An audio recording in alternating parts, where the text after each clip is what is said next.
தங்களுக்கு ஒன்றுமில்லையே தேவி கங்கா.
மகாதேவா, தாங்கள் தங்களுடைய கோப அக்னியினால் தாங்கள் இந்த புனிதமான சுதர்சன சக்கரத்தை மட்டும் உருவாக்கவில்லை, இன்னொன்றையும் தெளிவுபடுத்தியுள்ளீர்கள்.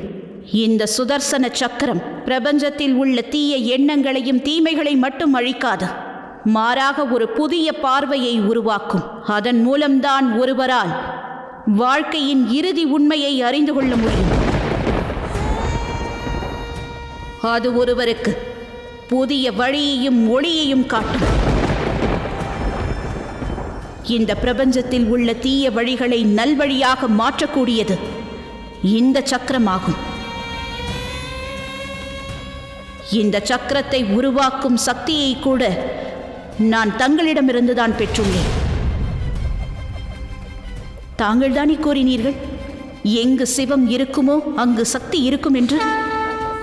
அந்த சக்தி சதியை தாங்கள் பிரிந்தபோது தங்களை பற்றற்றவராக்கினாள்.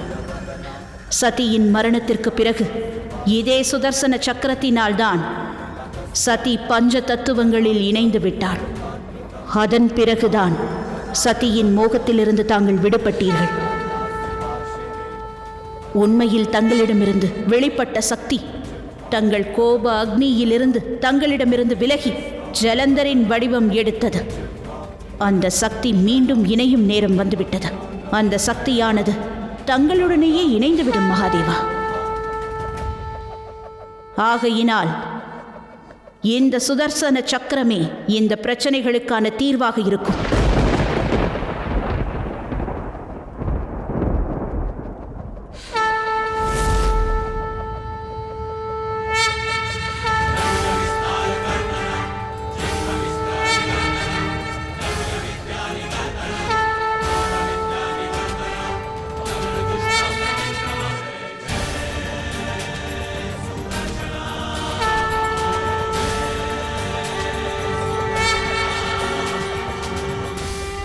பார்த்தாயா ஜலந்தர், இதுதான் உனது அனைத்து கேள்விகளுக்குமான பதிலாகும். சுதர்சன சக்கரம் இதுவே உனக்கு அனைத்து உண்மைகளையும் உணர்த்தும். இந்த உண்மைகளை நீ தீய வழியிலேயே பயன்படுத்தி வந்தாய். ஆகையால் இப்பொழுது இது உனக்கும் இந்த யுத்தத்திற்கும் முடிவாக இருக்கும் ஒரு புதிய பிரச்சனைக்கான துவக்கமும் ஆகும்.